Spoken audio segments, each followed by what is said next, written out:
இது உங்களின் கதைச்சரம் சேனல். இன்று நாம் காணவிருப்பது கல்கி அவர்களின் சிவகாமியின் சபதம் என்ற நாவலின் 3ஆம் பாகம், பிக்ஷுவின் காதல். அதிகாரம் 3. பிக்ஷுவின் செய்தி. சக்கரவர்த்தியின் கட்டளையை கேட்டதும் கூடாரத்தில் இருந்த பலர் உடனே வெளியேறினார்கள். ஒற்றர் தலைவனும் இன்னும் சிலரும் வெளியேறுவதற்கு தயங்கிய பொழுது புலிகேசி அவர்களை கோபத்துடன் பார்த்து போங்கள் என்று கர்ஜனை செய்யவே அவர்களும் போய்விட்டார்கள். தனித்து நின்ற குண்டோதரனை பார்த்து புலிகேசி சாந்தமான குரலில், நீ யார்? யாரிடமிருந்து வந்தாய்? அந்தரங்க செய்தி ஏதேனும் கொண்டு வந்திருக்கிறாயா என்று கேட்டான். ஆம் மகாபிரபு, பிக்ஷுவினிடமிருந்துதான் வந்தேன். செய்தி கொண்டு வந்திருக்கிறேன் என்றான் குண்டோதரன். அப்படியா? என்ன செய்தி கொண்டு வந்தாய் என்று பரபரப்புடன் சொல்லிக்கொண்டே புலிகேசி சிம்மாசனத்திலிருந்து துள்ளி குதித்து எழுந்தான். சீக்கிரம் சொல், பிக்ஷு எங்கே இருக்கிறார்? சௌக்கியமாக இருக்கிறாரா? ஏன் இத்தனை நாளாக செய்தி ஒன்றும் அனுப்பவில்லை? உன்னிடம் என்ன சொல்லி அனுப்பினார் என்று புலிகேசி சரமாரியாக கேள்விகளை அடுக்கினான். குண்டோதரனுடைய கண்களில் திடீரென்று கண்ணீர் பெருகிற்று. விம்முகின்ற குரலில், சத்யாச்சிரையா, என் குருநாதர் காஞ்சியில் பாஷாண்டி பல்லவனுடைய சிறையில் இருக்கிறார் என்றதும் புலிகேசி, நான் உயிரோடு இருக்கும் பொழுது பிக்ஷு சிறையில் இருப்பதா? என்ன அவமானம்! காவி துணி அணிந்த பிக்ஷுவை சிறையிலிடும் அளவிற்கு மகேந்திர பல்லவன் அவ்வளவு நீசனாகி விட்டானா என்று சீறினான். பிறகு எல்லாவற்றையும் விவரமாகச் சொல்.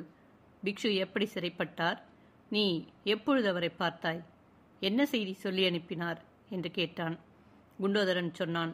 7 நாளைக்கு முன்பு சென்ற வெள்ளிக்கிழமை என்றுதான் அவரை பார்த்தேன்.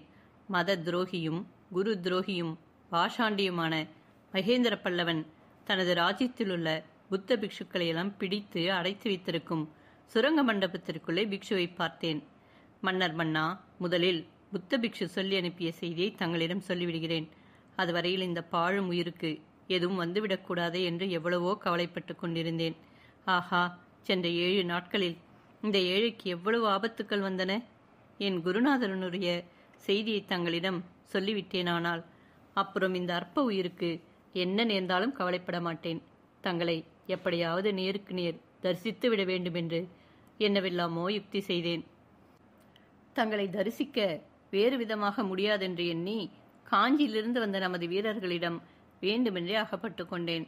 பிரபு, பிக்ஷு தங்களிடம் சொல்லும்படியாக முக்கியமாக 4 செய்திகளை சொல்லியிருக்கிறார். அவற்றை கேளுங்கள். இத்தகைய பூர்வ பீடிகையுடன் குண்டோதரன் புத்த பிக்ஷுவின் 4 செய்திகளையும் வரிசை கிரமமாக சொல்லத் தொடங்கினான். முதலாவது செய்தி, மதுரை பாண்டியனை நம்ப வேண்டாம் என்பது. இந்த ஜெயந்தவர்ம பாண்டியன்தான் பிக்ஷுவை மதுரையில் சிறைப்பிடித்து வைத்திருந்தவன். அச்சமயம் மகேந்திர பல்லவனுக்கும் ஜெயந்தவர்மனுக்கும் ஏதேதோ அந்தரங்க ஓலை போக்குவரத்து நடந்தது.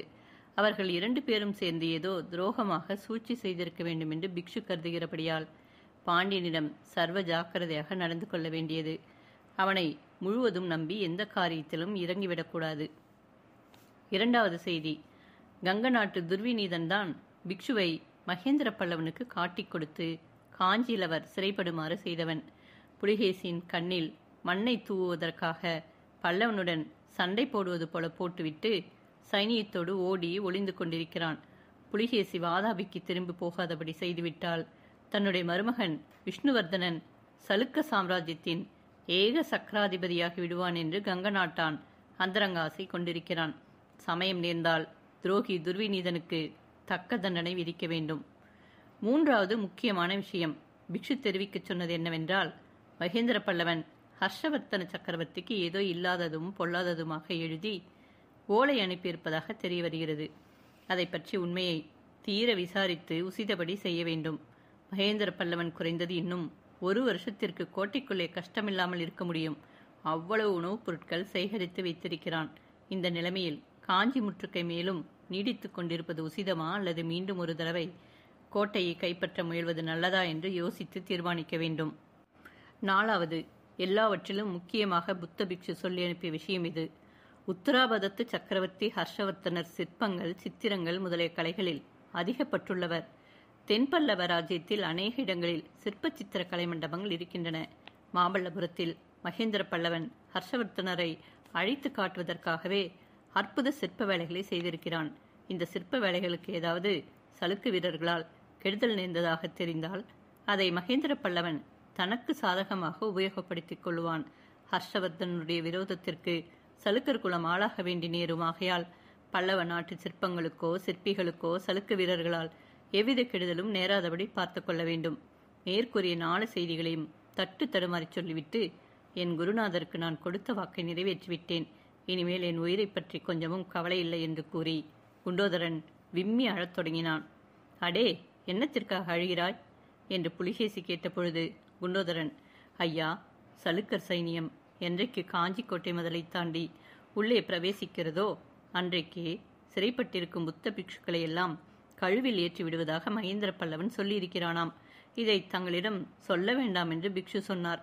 ஆனாலும் தங்களிடம் சொல்லாமல் இருக்க எனது மனம் கேட்கவில்லை. என் குருநாதர் நான் பிறந்து வளர்ந்த காஞ்சி நகரின் நாச்சந்தியில் கழிவில் ஏற்றப்பட்டு காக்கை கழுகுகளால் கொத்தப்படுவார் என்பதை நினைக்கும் பொழுது எனக்கு தாங்க முடியாமல் அழுகி வருகிறது என்றான். சற்று நேரம் ஆழ்ந்த சிந்தனையில் இருந்துவிட்டு புலிகேசி குண்டோதரனை பார்த்து, நீ எப்படி பிக்ஷுவை சந்தித்தாய், எப்படி கோட்டைக்கு வெளியே வந்தாய் என்று கேட்க குண்டோதரன் திருப்திகரமான மறுமொழி அளித்தான். பிக்ஷுவின் யோசனைப்படி தான் பல்லவ ஒற்றற்படையில் சேர்ந்திருப்பதாகவும் அதனால் காஞ்சி காராகிரகத்தில் அடைக்கப்பட்டிருக்கும் புத்த பிக்ஷுக்களுடன் பேசி துப்பு அறிவதற்காக தன்னை நியமித்திருந்ததாகவும் அதிர்ஷ்டவசமாக பாண்டியனுக்கு ஓலை கொண்டு வரும் வேலை தனக்கு கிடைத்ததென்றும் கோட்டைக்கு வெளியே வருவதற்கு ரகசிய சுரங்க வழி இருக்கிறதென்றும் அந்த வழியாக தான் வந்ததாகவும் பாண்டியனிடம் ஓலையை சேர்ப்பிக்கும் எண்ணமே தனக்கு கிடையாதென்றும் கூறினான். அதன் மேல் புலிகேசி திரும்ப பிக்ஷுவிடம் போய் செய்தி சொல்ல உன்னால் முடியுமா என்று கேட்டான். பிரபு, திரும்பச் செல்வது என் உயிருக்கு அபாயம். இருந்தாலும் இந்த உயிரை பற்றி இனிமேல் எனக்கு என்ன கவலை? தாங்கள் போகச் சொன்னால் போகிறேன் என்றான் குண்டோதரன். ஆம், நீ கட்டாயம் திரும்பி போக வேண்டும். போய் பிக்ஷுவிடம் இன்னும் 10 நாளைக்குள் காஞ்சிமா நகரில் அவரை நானே நேரில் பார்ப்பதாக சொல்ல வேண்டும். எது நேர்ந்தாலும் என்ன கேள்விப்பட்டாலும் அவர் கொஞ்சமும் கலங்க வேண்டாம் என்றும் எல்லா விவரங்களையும் நேரில் சொல்வதாகவும் கூற வேண்டும். உன்னால் முடியுமா என்று புலிகேசி கேட்டான். பிக்ஷுவை 10 நாளில் நேரில் பார்க்கப் போவதாக புலிகேசி சொன்னவுடன் குண்டோதரனுக்கே உண்மையில் தூக்கி வாரி போட்டது. அவன் முகத்திலும் கண்களிலும் நாம் என்றும் கண்டிராத ஆச்சரியத்தின் அறிகுறி காணப்பட்டது. மேற்கூறிய சம்பாஷணை நடந்து 1 வாரத்திற்கு பிறகு காஞ்சி மாநகரின் தெற்கு கோட்டை வாசலையும் மதிலையும் காவல் புரிந்த வீரர்கள் எல்லாம் குண்டோதரனைப் போலவே ஆச்சரிய கடலில் மூழ்கினார்கள். ஏனெனில் அந்த கோட்டை வாசலுக்கு எதிரே அகழிக்கு அக்கறையில் வராக கொடி பிடித்த தூதர்கள் 2 குதிரை மேல் நிராயுத பாணிகளாக வந்து நின்று தாங்கள் கொண்டு வந்திருந்த கொம்பை வாயில் வைத்து ஊம் என்று ஊதினார்கள். அவர்களுடைய தோற்றமும் அந்த கொம்பின் முழக்கமும் அவர்கள் சமாதானத்தை நாடி வந்திருக்கும் புலிகேசியின் தூதர்கள் என்பதை எடுத்துக்காட்டின. இது என்ன விந்தை? வாதாபி சக்கரவர்த்தியா சமாதான தூது அனுப்பியிருக்கிறார்? இது கனவா நனவா என்று காஞ்சிக்கோட்டையை காவல் புரிந்த பல்லவ வீரர்கள் அளவில்லாத வியப்பை அடைந்தார்கள். நம்ப முடியாத அந்த அதிசய செய்தியானது அதி சீக்கிரத்தில் மந்திர ஆலோசனை மண்டபத்தில் இருந்த மகேந்திர பல்லவரை சென்று அடைந்தது. மகேந்திர ஜாலங்கள். காஞ்சி மாநகரில் பிரதான மந்திர ஆலோசனை மண்டபத்தில் சபை கூடியிருந்தது. மந்திர மண்டலத்தாரும் அமைச்சர் குழுவினரும் பிரசன்னமாகி இருந்தார்கள். சக்கரவர்த்தியும் குமார சக்கரவர்த்தியும் சிம்மாசனங்களில் நடுநாயகமாக வீற்றிருக்க அருகே ஒரு தனி பீடத்தில் சேனாதிபதி கலிப்பகையும் அமர்ந்திருந்தார். தளபதி பரஞ்சோதியை மட்டும் அவ்விடத்திலே காணவில்லை. கோட்டை பாதுகாப்பு முயற்சியில் ஈடுபட்டிருந்தபடியால் அவரால் மந்திர ஆலோசனைக்கு வர முடியவில்லை போலும். சபையில் கூடியிருந்தவர்களின் முகத்தில் எல்லாம் லேசாக கவலை குறி தோன்றியது. எல்லோரையும் காட்டிலும் அதிகமான கவலை சபையில் எழுந்து நின்ற பண்டகசாலை அமைச்சர் பராந்தக உடையார் முகத்தில் காணப்பட்டது. உடையாரே, முற்றுகை ஆரம்பிக்கும் சமயத்தில் நீர் உறுதியாக சொன்னீரல்லவா, குறைந்தது 15 மாதத்திற்கு வேண்டிய தானியங்களை நம் பண்டகசாலைகளில் பத்திரப்படுத்தி இருப்பதாக. முற்றுகை ஆரம்பித்து 7 மாதம்தானே ஆகிறது. இன்னும் 8 மாதத்திற்கு இருக்க வேண்டுமே. 3 மாதத்திற்குத்தான் தானியம் இருக்கும் என்று சொல்கிறீரே, அது எப்படி என்று சக்கரவர்த்தி கேட்டார். மகேந்திர பல்லவரின் குரல் மிக கடுமை பெற்றிருந்தது. அவருடைய முகத்தில் சுருக்கங்கள் அதிகமாக இருந்தன. பராந்தக உடையார் குரலில் கலக்கத்துடனும் சொல்லில் தடுமாற்றத்துடனும் கூறினார். பல்லவேந்திரா, நான் எதிர்பார்த்தபடி சில காரியங்கள் நடக்கவில்லை. எதிர்பாராத காரியங்கள் சில நடந்துவிட்டன. நகரை விட்டு வெளியேறிய ஜனங்கள் பலர் புள்ளலூர் சண்டைக்கு பிறகு நகருக்கு திரும்பி வந்துவிட்டார்கள். தொண்டை மண்டலத்தில் உள்ள சிற்பிகள் அனைவரையும் தலைநகருக்குள்ளே கொண்டு வந்து சேர்க்க வேண்டும் என்று தங்களுடைய ஆணை பிறந்தது. இதனால் 5000 பேர் அதிகமானார்கள். நமது கடிகைகள், கல்லூரிகள் எல்லாவற்றையும் மூடி ஆசிரியர்களையும் மாணாக்கர்களையும் வெளியே அனுப்பிவிடலாம் என்று முதலில் யோசனை செய்திருந்தோம்.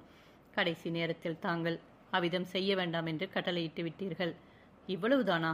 இதனாலேயே 5 மாதங்களுக்குரிய உணவு குறைந்து போய்விட்டதா என்று சக்கரவர்த்தி கேட்டார். அடியேனும் ஒரு பெரிய தவறு செய்துவிட்டேன்.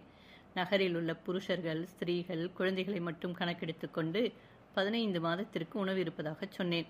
கறவை பசுக்கள், கோயில் மாடுகள், குதிரைகள் இவற்றை கணக்கில் சேர்க்கவில்லை. மாடுகளுக்கும் குதிரைகளுக்கும் வைக்கோலும் புல்லும் கிடைக்காதபடியால் தானியத்தையே தீனியாக கொடுக்க வேண்டியதாகிவிட்டது என்றார் அமைச்சர். நல்லது பரந்தாகரே.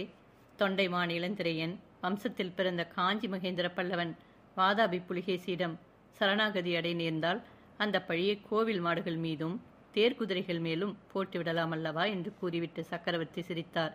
அந்த சிரிப்பில் கோபம் அதிகமாக துணித்ததா, ஏளனம் அதிகமாக துணித்ததா என்று சொல்வதற்கு முடியாமல் இருந்தது. அப்பொழுது நரசிம்மவர்மன் துள்ளி எழுந்து, அப்பா, என்ன வார்த்தை சொன்னீர்கள்? வாதாபி புலிகேசியிடம் மகேந்திர பல்லவர் சரணாகதி அடைவதா?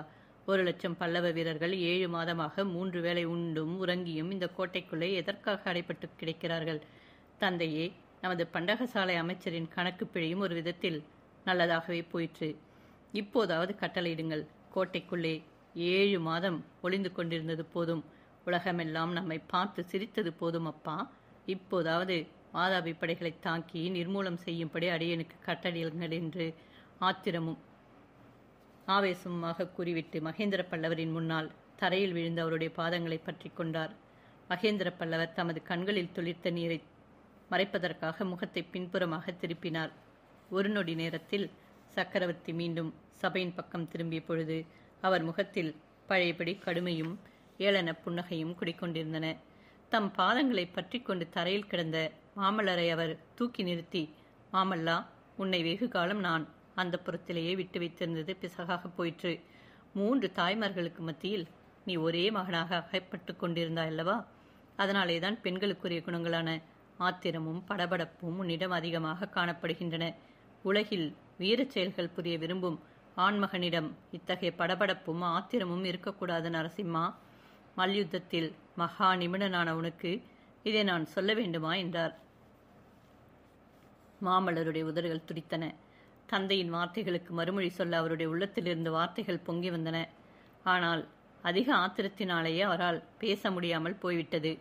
மகனுடைய நிலையைக் கண்ட மகேந்திர பல்லவர், குழந்தாய், நீண்ட காலமாக பொறுத்து வந்திருக்கிறாய். இன்னும் சில நாள் பொறு. நீயும் நமது பல்லவ வீரர்களும் உங்களுடைய வீர தீரத்தை எல்லாம் காட்டுவதற்குரிய சந்தர்ப்பம் சீக்கிரத்தில் வரப்போகிறது.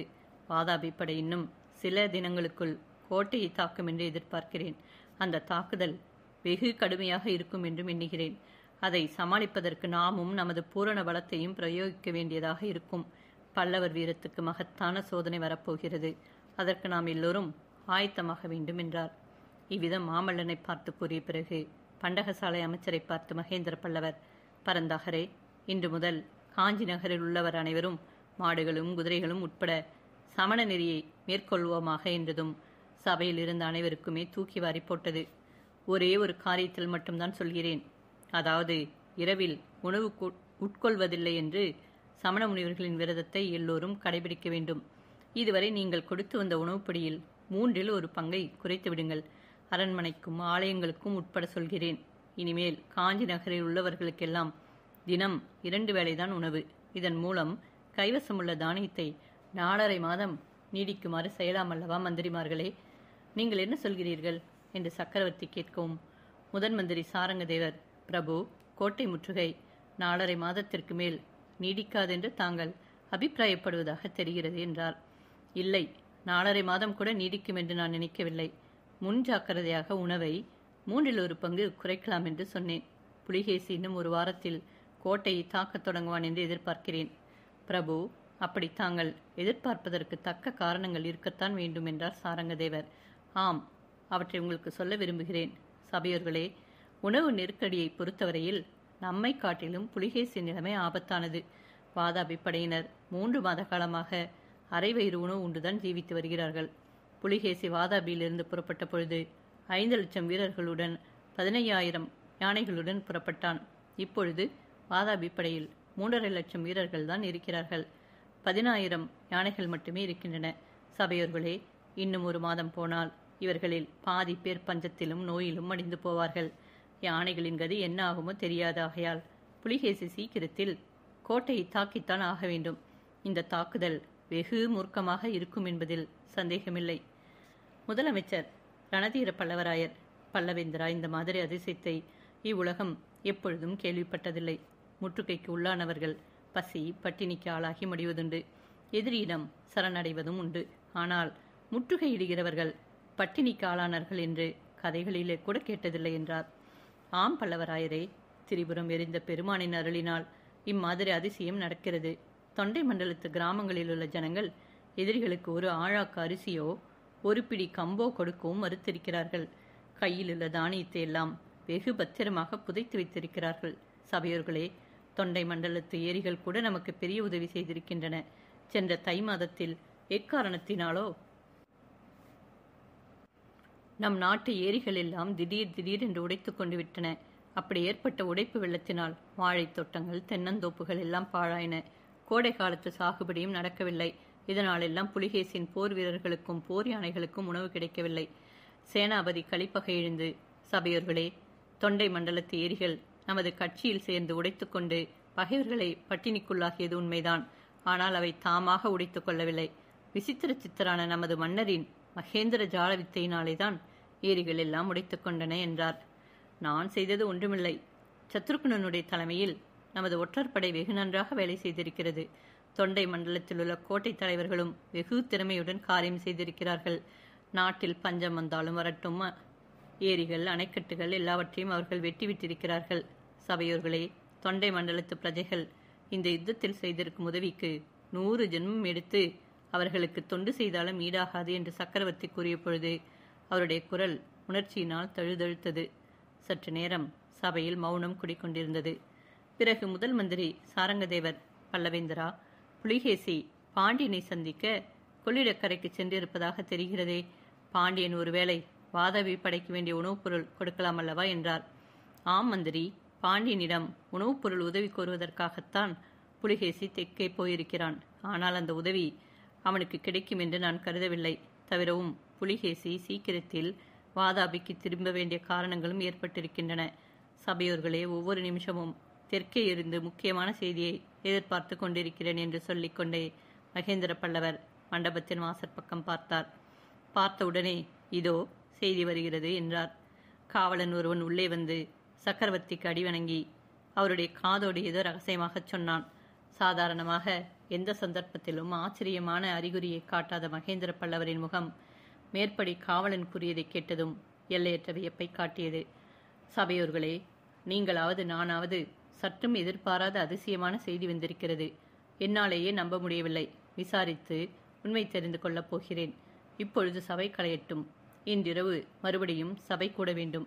அப்பொழுது எல்லாம் விவரமாக சொல்கிறேன். மாமல்லா, நீயும் அரண்மனைக்கு போய் உன் தாய்மாரை பார்த்துவிட்டு வா என்று கூறிக்கொண்டே மகேந்திர பல்லவர் எழுந்து சபா மண்டபத்தின் வாசலை அடைந்து அங்கு ஆயத்தமாக நின்ற குதிரையின் மீது தாவி ஏறினார். யோக மண்டபம். நீண்ட காலத்திற்கு பிறகு நாம் மறுபடியும் கண்ணபிரானுடைய வீட்டுக்குள் பிரவேசிக்கும் பொழுது அங்கே குவா குவா என்ற சப்தத்தை கேட்டு திடுக்கிடுகிறோம். வாசற்படியில் சிறிது தயங்கி நின்றுவிட்டு உள்ளே சென்றோமானால் அஸ்தமன வேளையின் மங்கிய வெளிச்சத்தில் அங்கே ஓர் அபூர்வமான காட்சியை காண்கிறோம். விபூதி ருத்ராட்சம் அணிந்து கனிந்த சிவப்பழமாக தோற்றமளித்த ஒரு சைவ பெரியார் நிற்கிறார். அவருடைய நீட்டிய 2 கரங்களிலும் ஒரு பச்சை குழந்தை, 6 மாதத்து குழந்தை காணப்படுகிறது. மூக்கும் மொழியுமாக வெண்ணெய் தின்ற கண்ணனைப் போல கிண்ணென்றிருந்த அந்த குழந்தைதான் அழுகிறது. அந்த சைவ பெரியாருக்கு எதிரில் கண்ணபிரானும் கமலியும் நின்று புன்னகை புரிந்து கொண்டிருக்கிறார்கள். பெரியவர் குழந்தையை கமலியின் கைகளில் விட்டுவிட பார்க்கிறார். கமலி குழந்தையை வாங்கிக் கொள்ள மறுத்து பின்வாங்குகிறாள். நான் என்ன செய்வேன்? பாட்டனை கண்டால் பேரனுக்கு அவ்வளவு ஆசை. என்னிடம் வரமாட்டேன்கிறான் என்று சொல்கிறாள் கமலி. இதையெல்லாம் பார்த்து கண்ணபிரான் சந்தோஷப்பட்டு கொண்டே நிற்கிறான். குழந்தை குவா குவா என்று கத்திக்கொண்டே காலையும் கையையும் உதைத்துக் கொள்கிறது. கிழவர், கமலி, உன்னுடைய பொல்லாத்தனம் உன் குழந்தையிடமும் இருக்கிறது என்கிறார். அச்சமயம் வீட்டின் கொல்லைப்புறத்திலிருந்து, அதாவது அரண்மனை தோட்டத்திலிருந்து மணி அடிக்கும் சப்தம் கேட்கிறது. பெரியவர் அதை கேட்டதும் அதிக பரபரப்பை அடைகிறார். அப்பால் இப்பால் பார்க்கிறார். குழந்தையை திடீரென்று தரையில் விட்டுவிட்டு தோட்டத்தை பார்க்க ஓட்டம் பிடிக்கிறார். கமலி தன் கண்களில் தீப்பொறி பறக்க, பார்த்தாயா உன் தகப்பன் சாமர்த்தியத்தை? பச்சை குழந்தையை தரையிலே போட்டுவிட்டு ஓட எப்படித்தான் மனம் வந்ததோ என்றாள். கமலி, அப்பாவின் பேரில் குற்றமில்லை. நாத பிரம்மம் நேரிலே வந்து கூப்பிடும் பொழுது அவர் என்ன செய்வார்? நாத பிரம்மமும் ஆச்சு, நாசமாக போனதும் ஆச்சு. வெறும் ஆஷாட பூதி. அவ்வளவு வைராக்கிய புருஷராக இருந்தால் காட்டுக்கு தபசு செய்ய போவதுதானே.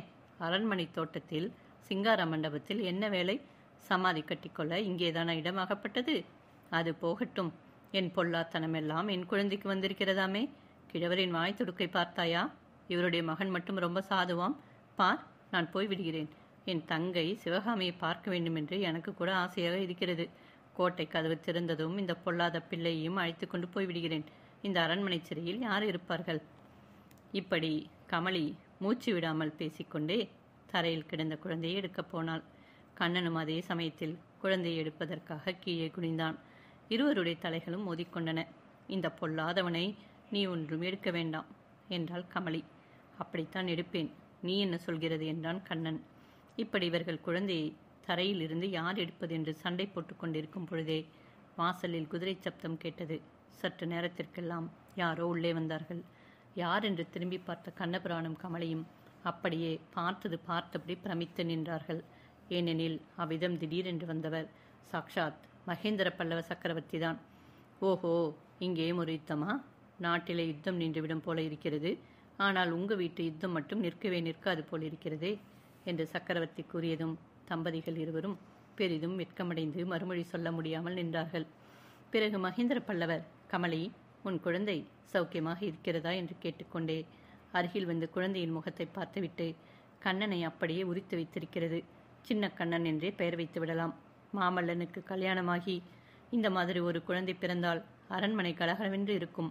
அரண்மனையில் குழந்தை அழுகை சப்தம் கேட்டு வெகுகாலம் ஆயிற்று என்று தமக்குத்தாமே பேசிக்கொள்கிறவர் போல சொல்லிவிட்டு, கண்ணா, உன் தகப்பனார் எங்கே என்று கேட்டார். இப்பொழுதுதான் வசந்த மண்டபத்துக்கு போனார் பிரபு என்றான் கண்ணன். மகரிஷி யோக சாதனைக்கு போய்விட்டாரா என்று மகேந்திரர் கேட்டபொழுது கமலி லேசாக சிரித்தாள். கமலி சிரிக்கிறாள். உங்களைப் போல இளம் வயதாக இருப்பவர்களுக்கு யோகம் சமாதி என்றால் சிரிப்பாகத்தான் இருக்கும். வயதாகி உலகத்தில் விரக்தி ஏற்பட்டால் அப்புறம் நீங்களும் போகும் வழிக்கு கதி தேடலாம் என்று யோசிப்பீர்கள். போகட்டும், உங்களுடைய யுத்தத்தை தொடர்ந்து நடத்துங்கள். நான் யோகியை பார்த்துவிட்டு போகிறேன் என்று சொல்லி கொல்லை பக்கம் நோக்கி சென்றவர் வாசற்படியண்டை சற்று நின்று கமலி, உன் சிநேகிதி சிவகாமியை கூடிய சீக்கிரத்தில் நீ பார்க்கலாம் என்று கூறிவிட்டு மேலே நடந்தார். சக்கரவர்த்தி மறைந்ததும் கமலி, கண்ணா, இதென்ன? சக்கரவர்த்தி திடீரென்று வந்து நம் மானத்தை வாங்கிவிட்டார். சிவகாமி கூடிய சீக்கிரம் வருவாள் என்று அவர் சொன்னதை கேட்டாயா கண்ணா? யுத்தம் சீக்கிரத்தில் முடிந்துவிடப் போகிறதா? சளுக்கர்கள் தோற்று ஓடிப்போய்விட்டார்களா என்று ஏதேதோ கேட்டாள். அந்த கேள்விகளையெல்லாம் காதில் வாங்கிக் கொள்ளாதவனாக கண்ணபிரான் ஏதோ யோசித்துக் கொண்டிருந்தவன் சட்டென்று யோசனை நிறுத்தி, கமலி, கொஞ்ச நாளாகவே எனக்கு ஒரு மாதிரி சந்தேகம் இருந்தது. அது இன்றைக்கு ஊர்ஜிதமாயிற்று என்றான். என் பேரில் சந்தேகம் வந்து விட்டதா? அது என்ன சந்தேகம்? உன் பேரில் எனக்கு யாதொரு சந்தேகமும் இல்லை. சந்தேகம் என் தகப்பனார் பேரில்தான். அவர் ஏதோ யோகம், தியானம், நாதப்பிரம்மம், உபாசனை என்றெல்லாம் சொல்லிக்கொண்டு நந்தவன மண்டபத்துக்கு போய் இரவு பகலாக உட்கார்ந்திருக்கிறாரே, அதில் ஏதோ அந்தரங்கம் இருக்க வேண்டும் என்று சந்தேகித்தேன். அந்த சந்தேகம் ஊர்ஜிதமாயிற்று. என்ன சந்தேகம்? எப்படி ஊர்ஜிதமாயிற்று? கிட்டவா, சொல்கிறேன். ரொம்ப ரொம்ப அந்தரங்கமான விஷயம். இந்த பயலின் காதிலே கூட விழக்கூடாது கமலி. அப்பாவின் யோக மண்டபத்தில் ஒரு சுரங்க வழி இருக்கிறது. அது கோட்டைக்கு வெளியே போகிறது. சக்கரவர்த்தியின் ஒற்றர்கள் அதன் வழியாக அடிக்கடி வந்து போய்கொண்டிருக்கிறார்கள் என்று நினைக்கிறேன். பார்த்தாயா, இந்த பயல் நான் சொல்வதை எப்படி ஒட்டு கேட்டுக்கொண்டிருக்கிறான் என்று? கண்ணபிரான் சொல்லி குழந்தையின் கன்னத்தை லேசாக கிள்ள குழந்தை வீர் என்று கத்த ஆரம்பிக்க கமலி கண்ணபிரானை சண்டை பிடிக்க கண்ணபிரான் அவனும் என் கன்னத்தை வேணுமானாலும் கிள்ளட்டும் என்று கூற கமலி குழந்தையை பார்த்து என் கண்ணே என்று அதற்கு முத்தம் கொடுக்க போக குறுக்கே கண்ணபிரான் கன்னத்தை நீட்ட கமலி அவனை சண்டை பிடிக்க இப்படி ஏக பூசலாகிவிட்டது. இதற்கிடையில் மகேந்திர சக்கரவர்த்தி அரண்மனை தோட்டத்திற்குள் புகுந்து வசந்த மண்டபத்திற்கு சென்றார். காலடி சப்தத்தை கேட்டதும் சிவனடியாராக விளங்கிய அசுவபாலர் வெளியில் தலையை நீட்டி, பிரபு, தாங்கள் தானே நல்ல சமயத்தில் வந்தீர்கள், இப்பொழுதுதான் மணி அடித்தது என்று கூறி மண்டபத்தின் நடுமத்தியில் இருந்த சிவலிங்கத்தை அப்பால் நகர்த்தவும், சிவலிங்கம் இருந்த இடத்தில் ஒரு பள்ளமும் அதற்குள் மங்கிய லேசான வெளிச்சமும் தெரிந்தன. சில வினாடிகளுக்கெல்லாம் அந்த பள்ளத்திலிருந்து சத்ருக்னனுடைய தலை எழுந்தது. பிறகு சத்ருக்னனின் முழு உருவமும் வெளியில் வந்தது. சத்ருக்னா, உனக்காக காத்திருந்து காத்திருந்து போதும் போதும் என்று ஆகிவிட்டது. ஏன் இவ்வளவு தாமதம்? போன காரியம் என்ன? காயா பழமா என்று மகேந்திர பல்லவர் கேட்டார். பல்லவேந்திரர் எடுத்த காரியம் ஏதாவது காயாவது உண்டா? பழம்தான் சுவாமி. எல்லாம் தாங்கள் போட்ட திட்டப்படியே நடந்தது. வேங்கி தூதனுடன் போன சலுக்கு வீரர்களிடம் குண்டோதரன் அகப்பட்டு கொண்டான். இருவரும் கொள்ளிடக்கரையில் புலிகேசின் முன்னிலைக்கு கொண்டு போகப்பட்டார்கள். குண்டோதரனை அப்புறம் பார்த்தாயா? அல்லது அவனிடமிருந்து ஏதேனும் செய்தி உண்டா? அதுதான் இல்லை. அவனுக்காகத்தான் இத்தனை நேரம் காத்து பார்த்தேன். புலிகேசி மகா முருக்கன் என்று கேள்வியாச்சே சுவாமி. குண்டோதரனுடைய கதி என்ன ஆயிற்றோ என்று சிறிது கவலையாக இருக்கிறது. குண்டோதரனுக்கு ஒன்றும் நேர்ந்திராத சத்ருக்னா. எப்படி சொல்கிறீர்கள் பிரபு? நம்முடைய யுக்தி நாம் எதிர்பார்த்ததை காட்டிலும் மகத்தான பலனை அளித்துவிட்டது. கேள் சத்ருக்னா, புலிகேசி சமாதான தூது அனுப்பியிருக்கிறான். இந்த நேரம் அவனுடைய தூதர்கள் என் மறுமொழிக்காக தெற்கு கோட்டை வாசலில் காத்திருக்கிறார்கள். நான் உன்னை சந்தித்துவிட்டு பிறகு முடிவாக மறுமொழி சொல்லலாம் என்றெண்ணி அவசரமாக இங்கே வந்தேன். பிரபு, புலிகேசியை நம்பலாமா? மகா வஞ்சகன் என்று சொல்கிறார்களே என்றான் சத்ருக்னன். அவநம்பிக்கை கொள்வதற்கு இடமே இல்லை சத்ருக்னா. ஆனாலும் குண்டோதரன் திரும்பி வந்தால் அவனை சில விஷயம் கேட்டு உறுதிப்படுத்திக் கொள்ளலாம் என்று நினைத்தேன். இவ்விதம் மகேந்திரர் சொல்லிக் கொண்டிருந்த பொழுதே சத்ருக்னன் எந்த பள்ளத்திலிருந்து வெளிவந்தானோ அந்த பள்ளத்திற்குள் இருமல் சப்தம் கேட்டது. பேசிக்கொண்டிருந்த இருவரும் திடுக்கிட்டார்கள். அடுத்த வினாடி அந்த பள்ளத்தில் குண்டோதரனுடைய தலை தெரியவே அளவிருந்த வியப்போடு ஓரளவு அமைதியும் அடைந்தார்கள். குண்டோதரா, உனக்கு 100 ஆயுசு. இப்பொழுதுதான் உன்னை பற்றி பேசிக் கொண்டிருந்தோம். நீ எப்படி திடீரென்று முளைத்தாய் என்று சக்கரவர்த்தி கேட்க, பிரபு, தாங்கள் அடிக்கடி சத்ருக்னரை பின்பற்றி நட என்று சொல்வீர்களே, அது மிக கடினமான காரியம். இந்த இருட்டு சுரங்க வழியில் இவரை பின்பற்ற முயன்று நான் ஓடோடி வந்தும் இவரை பிடிக்க முடியவில்லை என்றான் குண்டோதரன். உன் வேடிக்கையெல்லாம் அப்புறமாகட்டும். நீ போன இடத்தில் என்ன நடந்ததென்று விவரமாகச் சொல் என்று மகேந்திர சக்கரவர்த்தி கேட்க, குண்டோதரனும் நாம் முன்னமே அறிந்த அவன் வரலாற்றை விவரமாக கூறி முடித்தான்.